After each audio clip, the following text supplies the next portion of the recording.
ഇടത്തെ സൈഡിൽ well dressed ആയിട്ടിരുന്ന് എന്തൊക്കെയോ പേപ്പറുകൾ വായിച്ചു നോക്കുന്ന ഒരു അങ്കിള്, വലത്തെ സൈഡിൽ ഏതോ ഒരു ബുക്ക് വായിച്ച് അറിവുകൾ നേടിക്കൊണ്ടിരിക്കുന്ന ഒരു ആന്റി. ബാലരമയൊന്നും അല്ലല്ലോ അല്ലേ? ഓ ഭയങ്കര ബോറിങ്. ഒരു കാര്യം ചെയ്യാം, കുറച്ച് സമയം റീൽസ് കാണാം. ഹെഡ്സെറ്റ് എടുത്തില്ലേ ചേടാ? അല്ലെങ്കിൽ ഇങ്ങനെയുള്ള സന്ദർഭങ്ങളിൽ ഞാൻ ഹെഡ്സെറ്റ് എടുക്കാൻ മറക്കും. അതൊരു പ്രകൃതി നിയമമാണ്. തൽക്കാലം ഹെഡ്സെറ്റ് ഇല്ലാതെ റീൽസ് കാണാം.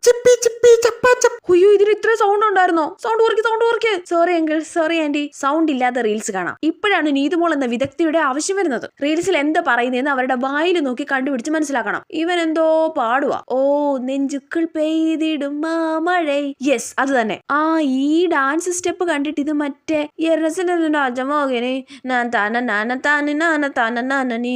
ഞാനൊരു സംഭവം തന്നെ. ഇവനെന്താ ഈ പറയുന്നേ? അയ്യോ, ഇത് മാത്രം മനസ്സിലാവുന്നില്ല. കുറച്ച് സൗണ്ട് കൂട്ടി നോക്കിയേക്കാം. എനിക്ക് പറയാനുള്ളത് ഈ വെള്ളത്താടി വെച്ച തെണ്ടിയോടും നരച്ച മുടിയുള്ള അമ്മൂമ്മയോടുവാ. അയ്യോ സോറി അങ്കിൾ, സോറി ആന്റി. ഇത് നിങ്ങളെയല്ല, ഇത് വേറെ ആരെയോ പറഞ്ഞതാ.